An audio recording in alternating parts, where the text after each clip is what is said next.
Okay, awesome. With that, I'm going to introduce our keynote, Holly Bender. Holly is the Chief Energy Officer with the Sierra Club and brings more than 15 years of experience building winning strategic campaigns to address the climate crisis. This includes 12 years of working on and helping lead Sierra Club's Beyond Coal campaign, which Politico has described as the most extensive and effective campaign in the history of the Sierra Club and the environmental movement. Holly leads a team of campaign directors, analysts, campaign strategists who are responsible for developing the Sierra Club's climate strategy through the transformation of energy systems away from fossil fuels towards clean energy. So Holly, thanks for joining us and welcome. Thank you. Do you want to just use this or the? I'll use this mic and then what's the, just advance it with the arrow. Yep. Okay. Hi, everyone. Welcome to Madison. This is my hometown. You picked an amazing time to be here. I hope you got outside at some point yesterday. Felt like maybe one of the most beautiful days of our lives if you got to get out there and see some beautiful trees.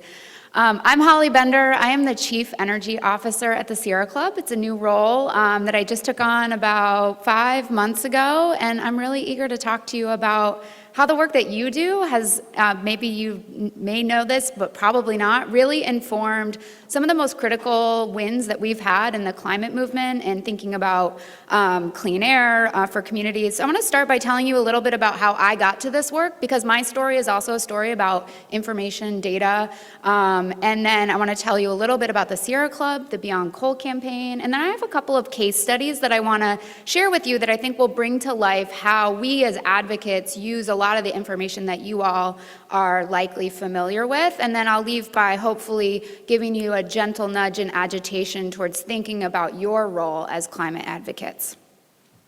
This is me and my lovely family. I have 2 young kids, and obviously just thinking about how that informs the work that I do, thinking about, for me, being the Chief Energy Officer at this moment in our history, at this particular organization, is the opportunity of a lifetime, and I'm doing it for these little kiddos. But my story actually starts when I was a kid. I grew up in Vermont. Anybody from the New England or the Northeast Vermont? Whoop, whoop. I grew up in Vermont, an incredible place as a kid. These are some lovely pictures of me as a kid. I was outside all the time as a kid. I was skiing, I was fishing. This is us fishing at our pond, planting trees. And this schematic that you see here will look familiar. Down in the corner, there's a red rectangle that's outlining where my home was, my childhood home, and then you can see some topo lines, and then up above some hashed marks with some very scary looking well bores. This is the site of this is a toxic dumping site. These are trenches that were dug in my backyard, up a hill in a pasture above my childhood house, where dry cleaning chemicals and chemical solvents were dumped by a previous owner. You all know better than anyone that when you dump chemicals into trenches, they find their way down. They found their way down into groundwater. There's actually a little marker here for the well that served our childhood home. And they also make their way into the soil, and soil gas kind of can seep into the home. This house I grew up in was a 250-year-old farmhouse. It turns out that our home was not livable. The inside air gas levels for pretty toxic chemicals, if you're familiar with this list of particular pollutants, was either higher than the reporting guidance, but in any case above 0. It was not safe to live here. Luckily, my parents, when they moved in, had thought the well water tasted a little weird. They had drilled a new well. The well water that we had been drinking since the time I came home from the hospital was okay, but it was not safe to live here. My childhood home was condemned because of pollution, and because of data, we understood what was going on, and we ended up having to leave. There's a little circle around a small fir tree and a little arrow. That's where I stood when I told my dad I wanted to be a lawyer. My parents are veterinarians, not lawyers. No lawyers in the family. I was 8 years old, and I was very crystal clear. I was going to go to law school. I was going to represent other families who were impacted by pollution like we were, because what happened to us was unfair and shouldn't happen to anyone else.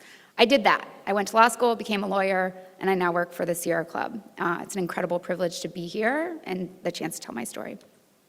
Okay, so went to law school, started working at the Sierra Club, and very quickly started engaging in our Beyond Coal campaign. So I want to tell you a little bit about the Sierra Club. I hope you are familiar, the nation's oldest, largest, and most influential grassroots organization, but let me tell you a little bit about us.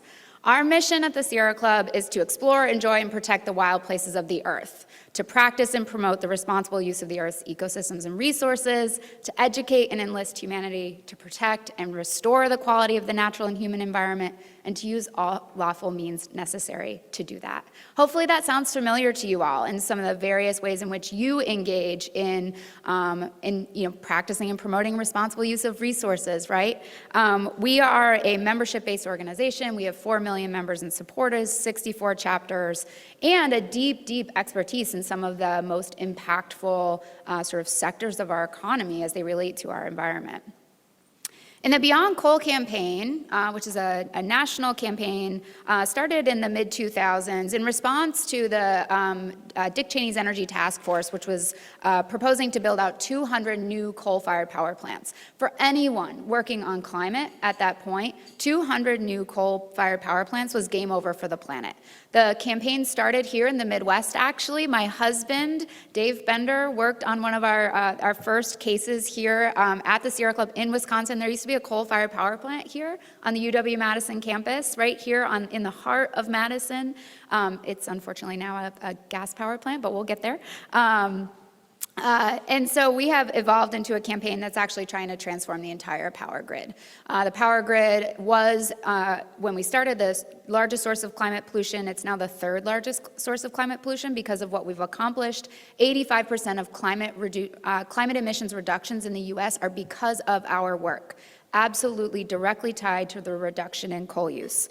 To win 100% clean energy grid, to reduce the impact of coal-fired power plants, to get them on a path to retirement and replaced by clean energy, we have a strategy that really deploys, it's kind of a multifaceted strategy, right? We have a regulatory environment, we do grassroots organizing, we engage at the federal, regional, and state level. We are focused on partnering with and being in absolute community and partnership with our frontline communities that are most impacted by pollution. And this is about building a movement for change. And so that's really rooted in how we think about doing this work. The picture on the top is from one of our active engagements around a gas power plant in the town of Randolph, Arizona, historically black community. And then the St. Louis Arch probably gives away the lower photo, one of our press conferences in St. Louis working to move one of the electric utilities to clean energy there. We are making significant progress. So this is, we often call this our wedge graph. This shows you from where we started in 2009 and the commitments to retire coal plants between now and 2030. 2030 is our key guidepost at the other end of this, because that's what science tells us is the timeline needed to dramatically reduce pollution from the power sector and increase clean energy, which is really the backbone of how we reduce climate pollution across sectors. I'll speak to that in a moment. 70% of coal-fired power plants that were online in 2009 when we started this work have been proposed to retire. We are making incredible progress, but that light green part of the wedge at the top shows you that there is a lot of work to do. I hope when you walk out of this room, you all see yourselves as advocates in this work and ready to think about how you're not just your professional expertise, but your skills and capacities can be part of how we do this work. You heard my story. I come to this from a public health lens. This is, of course, about climate pollution, but it's also about air pollution. It's about water pollution. It's about the things that actually impact people's lives on a day-to-day basis. We track the estimated reductions in mortality using, I think, the Harvard schools modeling. 50,000 premature deaths have been prevented, 79,000 heart attacks, and nearly approaching 1 million asthma attacks. This is a huge public health campaign. And we also know it works. When we close coal plants, there are reports really pretty quickly thereafter of actual changes in communities that you can track back to the reduction in pollution. In Louisville, for example, we had a coal power plant, a combination that installed some pollution controls to reduce sulfur dioxide pollution, as well as some that retired.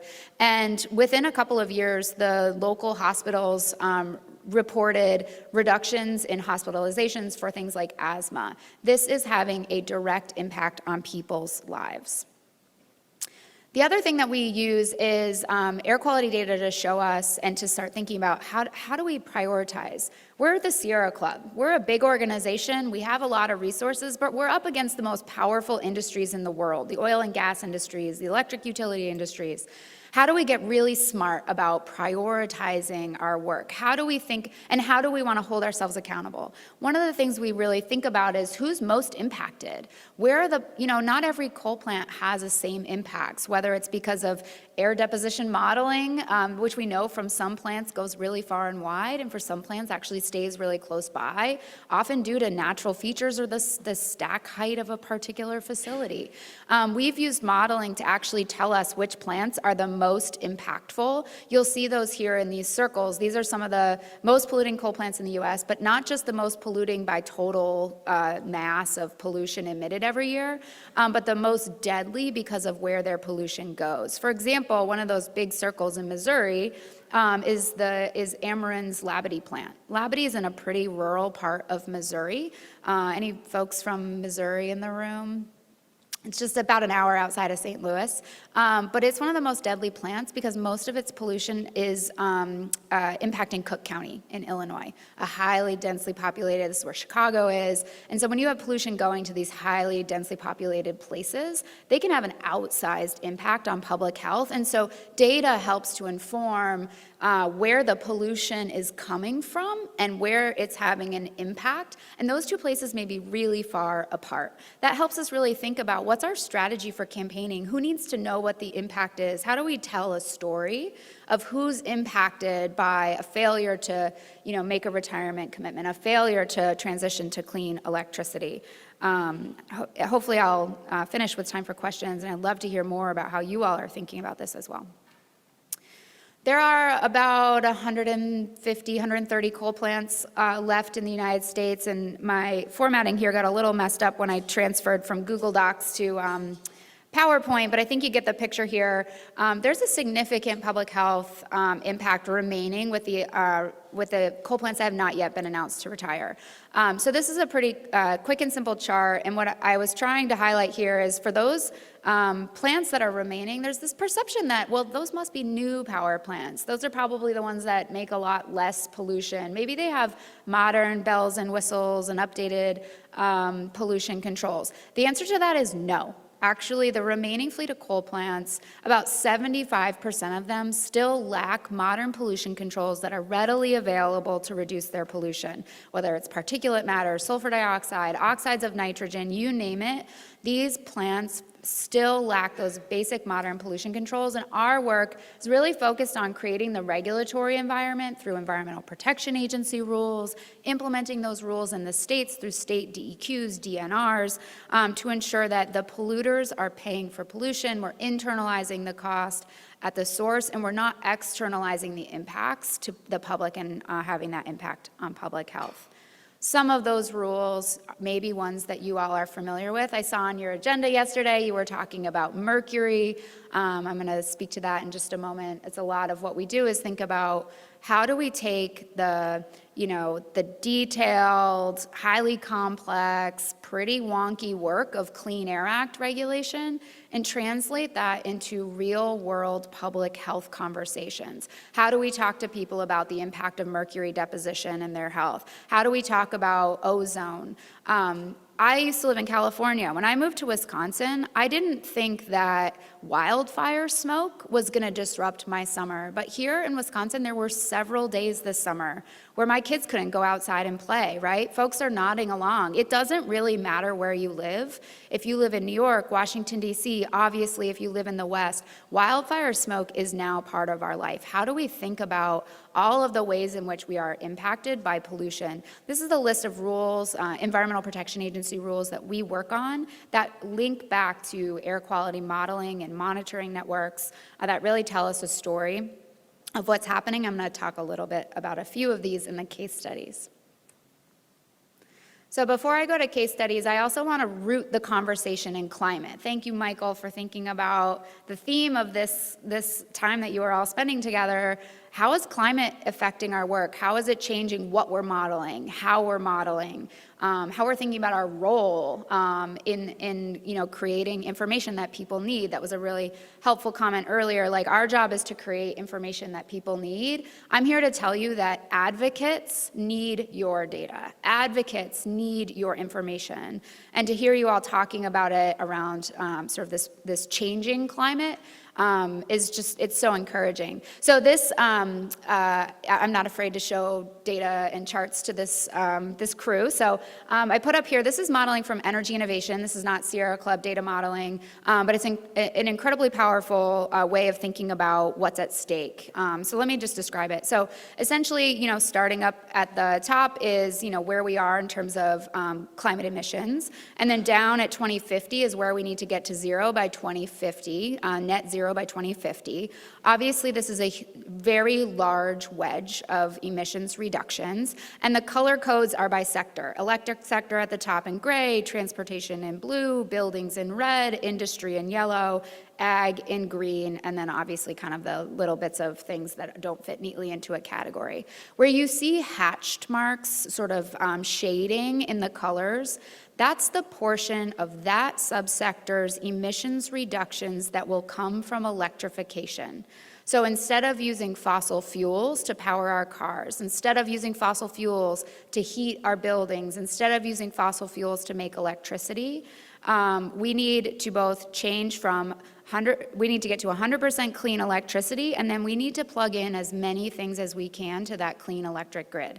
That's the work of our generation. It is the work of the next 10, 30 years. And so much of this relies on how we think about the impact of fossil fuels and the great both opportunity and challenge of building enough clean electricity to meet this moment. So I'm going to talk about a couple of case studies that sort of bring to life this connection. How do we use data? How do we use some of the things that either you all are producing or that you're familiar with that overlap with some of the things you might be talking about here while you're together? So I want to talk a little bit about mercury and air toxics. So when I started this work, there had never been in the history of the Clean Air Act a mercury standard for coal power plants.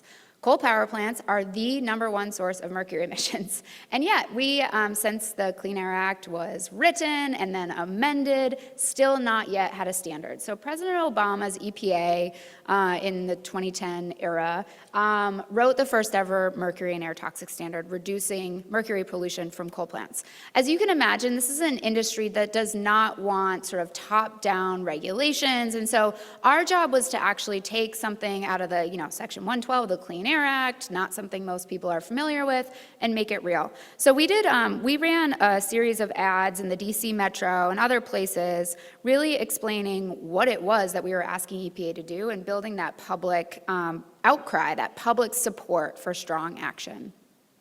So some of the ways that we do that are through things like billboards. Again, this was a DC Metro ad buy. We did hair testing to assess people's mercury levels by testing their hair. This is one of those ads. I actually asked our communications team to pull it out of the vault if they could find it. And this is one of the ads that we ran, right? For women who are of childbearing age, in particular women who are pregnant, mercury can have a significant impact on a fetus. And so really connecting with people about how there's this direct impact from taking something that's really complex, mercury deposition, identifying the main source, coal-fired power plants, and then talking about it in real world terms that people understand and then advocate for change. We passed that standard in 2010, it went into effect, and we've just now started coming back to the standard. It's overdue, in fact, for a reboot. What you see on the map are remaining coal power plants, and the color shading has to do with the varying degrees of mercury. The bluish color is some of the worst mercury emitters in the US. We still have a lot of work to do. So, there's a lot of words on this slide. I'm not going to read to you the pounds per MMBTU, although for this group that may be the level at which we could fly. But really what I want you to take from this slide is that there's still a significant amount of mercury deposition from coal power plants out there. There's a lot of work to do to continue to reduce that pollution. I'd love to hear, just if they're at the break, maybe catch me in the hall, what the conversation was like yesterday and how you all are seeing what I hope is both a really positive trajectory about mercury pollution in the US, but also how are we going to get all the way there? How are we going to get to a mercury-free environment? So we're also thinking about how do we use air modeling and information and data in our work to stop the expansion of fossil fuel infrastructure. So in the power sector, we're about now 40% of our electricity in the US comes from gas. We're way down, less than 20% comes from coal, but about 40% is coming from gas, fracked gas. And that creates a significant climate risk, both from direct CO2 emissions as well as methane, and also oxides of nitrogen and particulate matter that comes from gas combustion. So we're using air data. So in this case, we were working in El Paso. This is the Newman gas power plant. There was a proposal to expand Newman. This area of El Paso is already a non-attainment for, I think, ozone. And the community members came to the Sierra Club really worried about what it meant to expand this facility. So we had air data and air modeling data that showed us that there was already some local concerns about air pollution, and then as you expand sort of new sources of pollution, there was a real risk to this community that there would be additional pollution burden. A lot of times what happens is the sort of permitting office understands the what the local pollution is and what the additional pollution might be from a facility, but there's no one in those agencies that then connects the dots from a public health perspective. And so a lot of what we do with our advocates, we use things like EJ Screen, which is an Environmental Protection Agency tool to assess environmental justice impacts and demographics, and really bring to life who is impacted by these facilities. In this case, we used that data to go to the company that was proposing this expansion, and we participated in a legal settlement with the company. They did expand to a new unit at Newman, but they also made commitments to retire some of the older units here, some of the ones that were less efficient, more polluting, that it would be the last expansion. There was a sort of commitment that this is it and done, and also made some other commitments to the community around air modeling. So that's how we are thinking about using data to tell stories, and also in our advocacy to ensure that we're not expanding and proliferating fossil fuel infrastructure. How am I doing on time, Michael? Okay, great.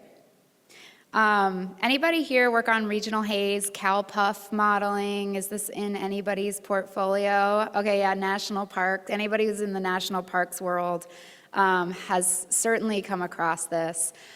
So in the Clean Air Act, there's a provision that, essentially has this goal of having natural visibility in our Class 1 airsheds, which is a fancy way of saying national parks and other protected places by 2065, I think, if I'm getting that right. And regional haze is the terminology that's used to describe the phenomenon of essentially hazy skies in these Class 1 airsheds. And if you have been to the Western parks, particularly if you went to any Western parks this year, that was smoke. That's really not just fine particulate matter. That's, of course, smoke pollution, but similar experience. And so a lot of what was happening, particularly in the West, where there's a concentration of national parks, is that you couldn't see anything. And you couldn't see anything mostly because of pollution from coal-fired power plants. Coal power plants emit a significant amount of sulfur dioxide and oxides of nitrogen, which then form secondary particulate matter, fine particulate matter, as they travel over long distances. And so when you have an arid region in the West, particulate matter from a power plant may travel hundreds and even 1,000 miles away from the source. That was contributing to this significant impact to these parks. And so with the tools of the Clean Air Act, we were able, alongside state air agencies, departments of environmental quality, again, working with air modelers to identify the power plants that were contributing the most significant amounts of pollution to the regional haze problems across the West in particular. This is, of course, Great Smoky Mountains. picture, and it shows that side by side of what it used to look like, and then so what those improvements were. Using the Clean Air Act and the state implementation plan process and regional haze planning, we were able to identify the plants that had the biggest impact, identify the ways in which those plants would need to be controlled, and then most importantly say, most of these plants are 1970s vintage. It doesn't make sense to spend billions of dollars investing in old infrastructure. It's actually time to change from fossil fuels to clean energy. And so rather than just reducing pollution with a prophylactic pollution control type solution, it's really time to invest in the transition and solutions. This has been a big part of our work to transition the Western coal fleet away from coal to clean energy. And the thing I want to say about regional haze is that we often get stuck thinking about DESA views and talking about long-range modeling projections. But when you have air quality that looks like that, it's also not healthy for the people who live there, or the plants and animals, thinking about, some of what I've seen on your agenda, right? Thinking about soil health, tree health. This is a quote from Nicole Horseherder, who's a Navajo activist, who says, "Our future is built through care for one another and the planet that sustains us. The Navajo Nation needs the EPA Regional Haze Program to work as intended in order to limit air pollution traveling onto native Navajo land. All living things are connected to one another, and everyone has a right to a healthy and safe community." There are people impacted by every single one of these decisions. The data underlying sort of the regulatory environment helps us to connect to people, and it helps us to connect to these stories. Like our work on mercury and air toxics, our work on regional haze continues. That is not a finished body of work. There are still many, many coal plants across the United States that have not planned to control their pollution, retire, or transition to clean energy. The problems are particularly acute in places like Texas, but it's certainly not limited to Texas. The orange shows you states that have wholly failed to submit updated regional haze plans, and that's where we and our community of activists, National Parks Conservation Association is one of our key partners here, continue to work on this body of work. So I think this is my last case study, and this is maybe my favorite. So I used to work in Nebraska a lot. I got to the point where I'd sort of just fly into Eppley and get in my rental car and go, didn't need a map anymore, and I loved my work in Nebraska. And one of the things I was doing there, I was working with a community of advocates in North Omaha. North Omaha is the birthplace of Malcolm X. It's a historically black community in Omaha, and it was also the site of a large, pretty uncontrolled coal plant, the North Omaha coal plant. When I was working with this community, we had a community organizer based there as well, and he was going around talking to community members, and he got in touch with a former teacher. And she said, whenever we go on a field trip, I carry a backpack that's entirely full of inhalers.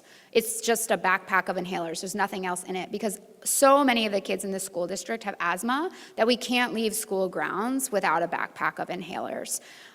There's certainly other things that contribute to asthma, but one of the things that contributes most significantly to asthma is, of course, the kind of pollution that comes from a large coal plant in the heart of your community.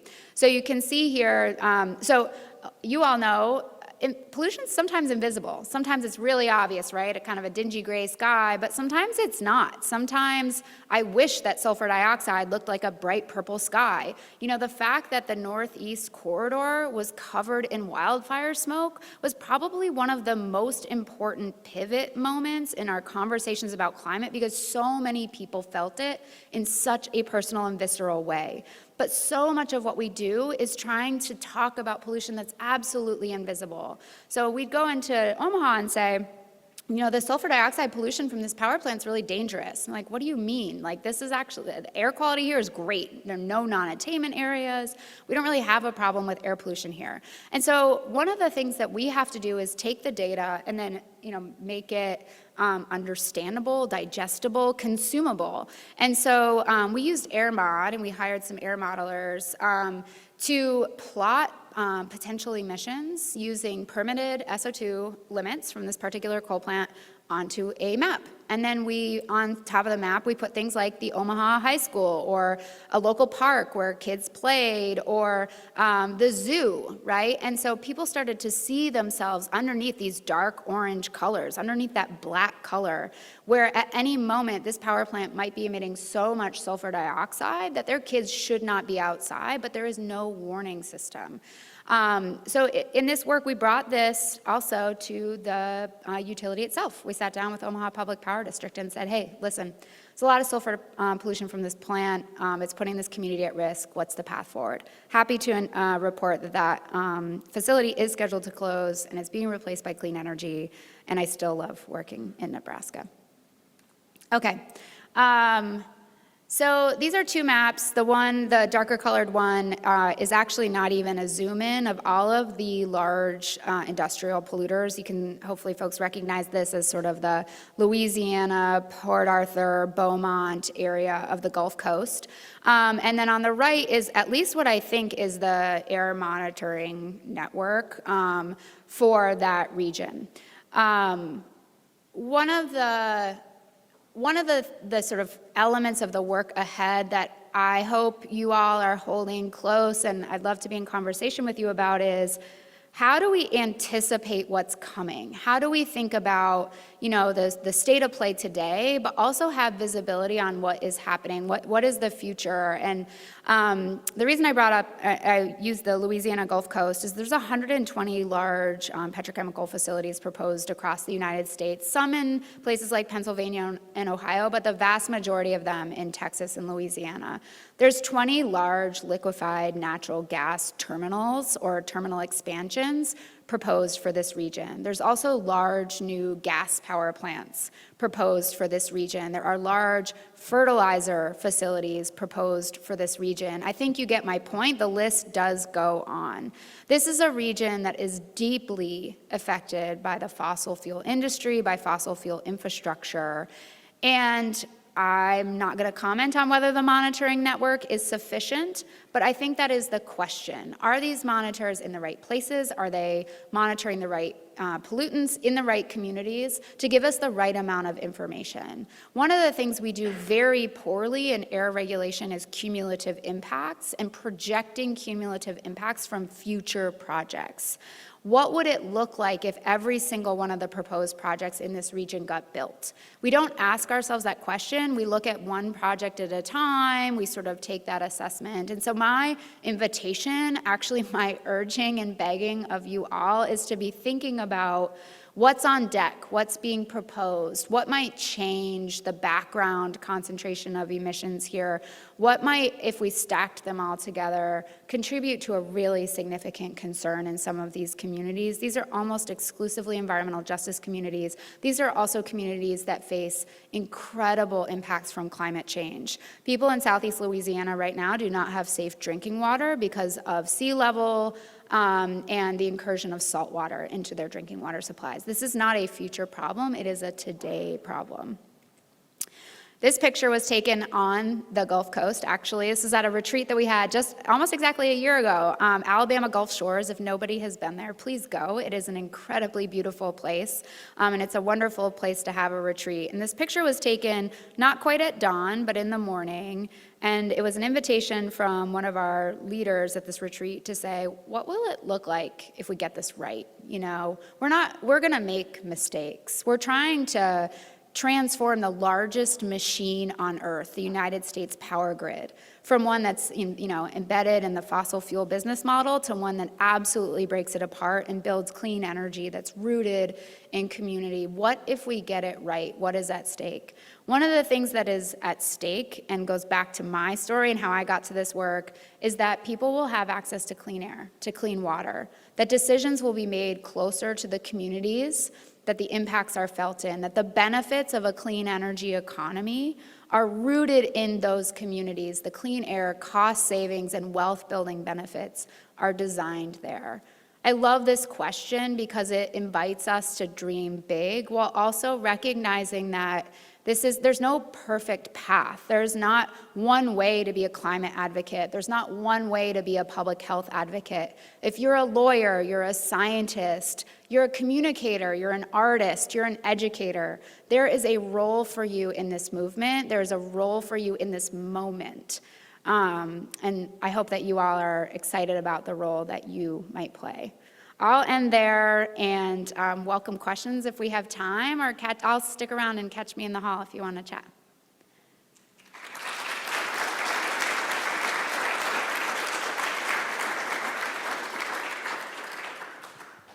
All right, we got plenty of time for questions, so does anyone have a question for Holly?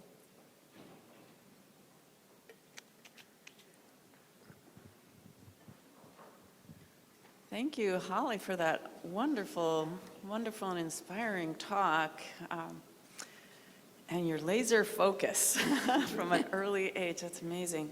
I was wondering how you approach communities where coal and the coal-fired power plant are actually, a very important economic source of stability for that community. How do you go about organizing in a place like that?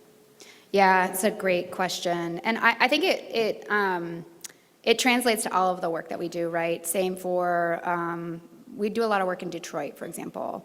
Detroit's home to the Marathon refinery, the auto manufacturing industry, a coal-fired power plant. So as we're transforming all that we do, I think it's the right question to ask. The vision doesn't work, the work doesn't happen if everyone doesn't see themselves in the future that we're building. And so the way that we approach it, so, first of all, we have people in all of those places. We have organizers and volunteers and members in the heart of Appalachia and coal country, in places where coal mining and also, of course, where the coal power plants are operating. We never want a utility to padlock the door and walk away. That is not what we're advocating for. We are often in community dialogue with the labor unions that represent workers. Typically, power plant workers are represented by IBEW. So where possible, we're engaged with those community members. We're asking questions like, this is a transitioning industry. What does this transition look like in this community? What are the ways in which we can support training needs? So, career transition training. There's a lot of work to do in cleaning up a power plant site. Many of those jobs are the same types of things that people are trained in who already work there. So I'm thinking about some work in Illinois that we did through a settlement where, we really worked on putting money aside for worker retraining and career reinvestment. We really worked towards ensuring that the cleanup of the site where existing workers were able to have those jobs first before bringing in outside contract labor. We also work on timelines for transition. We want this to be visible to everyone, right? Because there's also tax base in a community that's provided. So how do we start talking about, okay, the coal plant is at the end of its useful life, it's at a decision point about whether to clean up or close down. How do we make sure the timeline for that process allows for the community to plan for tax-based transition and wind down, the workers to plan to retire the plant? A lot of utilities are doing a good job of offering worker replacement within the company. And then we don't need less electricity. We need more. We actually need a lot more electricity. And so, training folks in linemen to build new transmission lines, the careers that are building wind, solar, energy efficiency batteries. There are on balance more jobs than there are in the current economy, but that doesn't change the fact that this has to be deeply place-based and really providing those transition funds. The last thing I'll say about that is we've been advocating and we're successful in passing the Inflation Reduction Act. The IRA has prioritized and increased investments in what are called energy communities. And energy communities include communities that have hosted things like a coal power plant. So for those communities, there is more money available for replacement resources, cleanup resources, job job retraining and reinvestment. So really making sure that the policy apparatus wraps around this industry to really support that transition is something we've been working really hard to do. It is incredibly hard work, and it's the right question to ask, so thank you for that. Okay. Does anyone else have a question? Oh. Thank you. That was an excellent talk. Thank you. I was just wondering if you could talk a little bit more about the North Omaha case study you discussed. You mentioned that you were able to do this modeling to show that SO2 concentrations were not great for the region. However, you mentioned that it wasn't viewed as a problem since there wasn't any non-attainment. Is that just due to like the integration time of when these exceedances are occurring, or like why wasn't it being flagged as a non-attainment area? Yeah, I don't remember where the closest monitor was near North O, so I can't speak to that specific thing. But what we modeled was permitted levels. So it's essentially the maximum amount that the facility could emit up to its permitted limits. And so when you model that, it shows you something different than a stationary monitoring source will show you. And it also, as you all probably know, I mean, we've been in tough conversations about like monitoring network locations with state agencies, right? And you look at the wind rows and you're like, okay, the wind is literally pointing in this direction and the monitor is over there. Why is your monitor over there when it's very clear the air direction is this way? So, there's a lot of work that we do as advocates to make sure that we're watching what's happening, where are the monitors being placed? So that's another thing. But for the sulfur dioxide issue, this is a facility that didn't have a 1 hour permit limit for a 1 hour standard, right? We now have a 1 hour national ambient air quality standard for SO2, and one of the reasons is that we modeled allowables in the modeling exercise. Hopefully that answers. You were nodding along, so I think you were, yeah.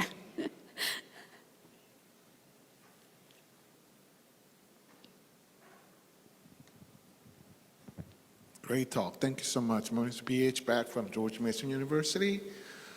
We do all this work, and many times we spend, but sometimes actually putting in action and reduce the power plant retire 70% that you mentioned.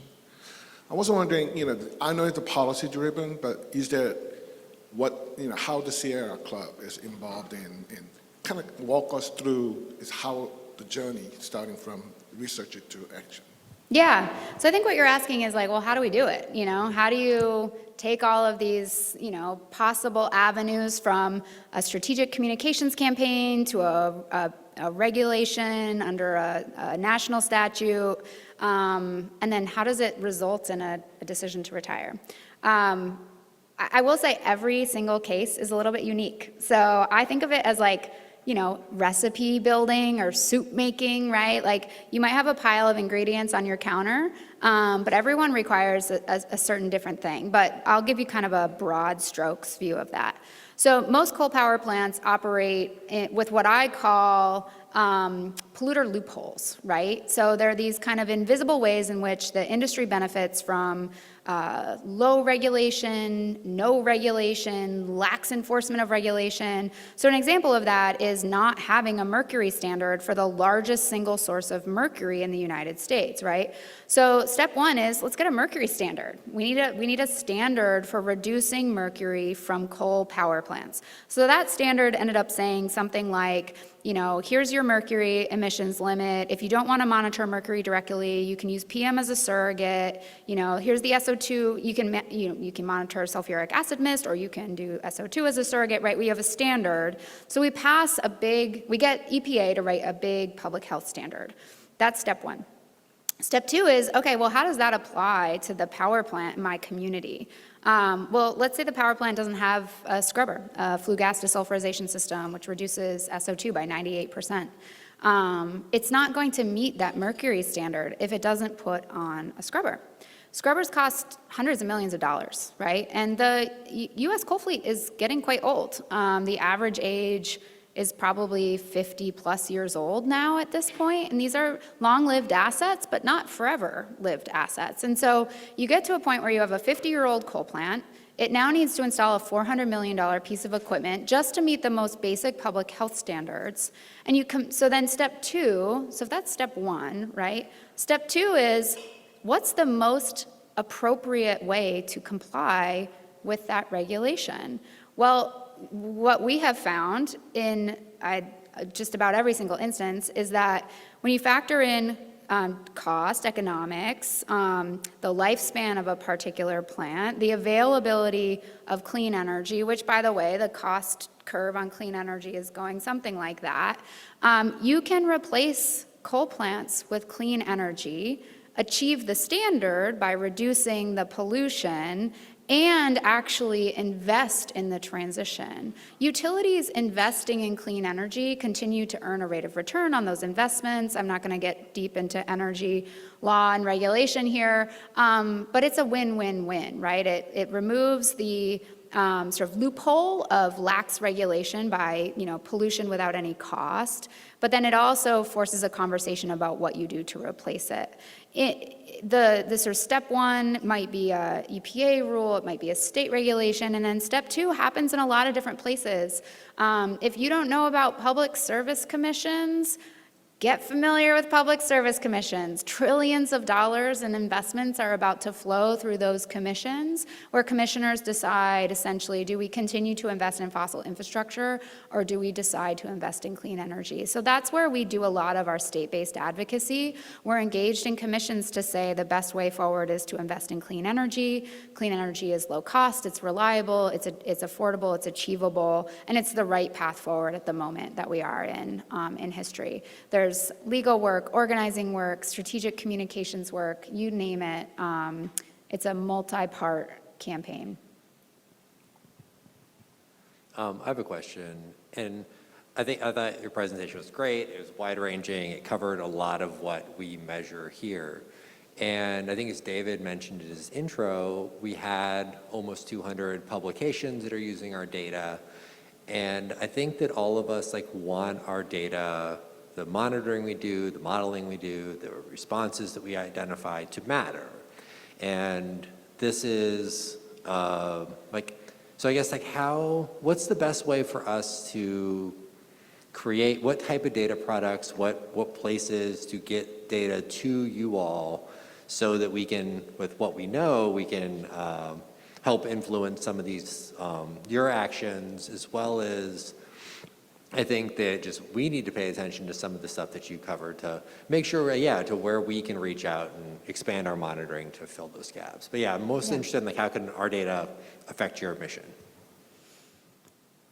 It's a great question. I was trying to, from my spot over there on the side, see that very complex pie graph of publications. And a couple of thoughts, and I'm not a data analyst. We actually do have a team of data analysts, so it may be that this is already happening. Open source data, things that can be taken, so let's use an example here. This was built in Tableau. This is a tool that our team uses quite a lot to import information and then create things like maps. I don't know anything about the actual data systems that they use, not my skill set. But a lot of what they do is downloading EIA files, downloading EPA files, and so to the extent all of this should be publicly available in a format and in downloadable ways that advocates or just really anyone in a community can ask for help. One of the things that I'm seeing in Texas, for example, is community members are putting purple air monitors out on their front porches. And it's interesting, right? So the purple air monitor goes out to the front porch and then it links to a purple air network, and you just go online and you can see all of the purple air monitors in a particular region. That feels to me like it's the future of what this kind of information is. And I just also hope that I think that those kinds of private monitoring systems can complement, but they really are not a replacement for like the formal monitoring and modeling networks that are needed to ensure that we have that reliable QA/QC'd data that people can rely on. And the other thing is like really thinking about updating air warning systems, like public health advisories, those kinds of things. Like what are the places where we need that? I mentioned I lived in California for a while. Like on every California highway, you know, if it's a bad air day, you see it up on the road sign. We need that infrastructure everywhere now, right? Like we've all learned that no place is safe from bad air. And so how do we start thinking about a nationwide network of those kinds of alert systems, those kinds of monitors? And then, you know, maybe I will ask my team, like what would they need? What's the ideal thing that they need? For example, to make this coal mortality report, let me show you this. This didn't exist. This is pretty basic information about who's most impacted by any particular source of pollution. But we had to combine several proprietary data sets and like do our own analysis to be able to answer a simple question, which is where is the greatest harm from a particular source? So you can see here it uses the COBRA tool to analyze it, but this is the kind of thing that we're filling gaps out there in the public sphere around pretty basic information that people might want about who is most impacted. So this might be a good place to go and sort of look and say, and this is a report that's available on our website, what did we go out there and find there was a data gap, and how did we combine tools to create something like that? And as you all are thinking about those reports and analysis, is there a way to think about that kind of thing moving forward? So thank you for the question, and I'm happy to think about it more. All right, well, out of time, it's time for our break. So let's give Holly one more round of applause. Thank you.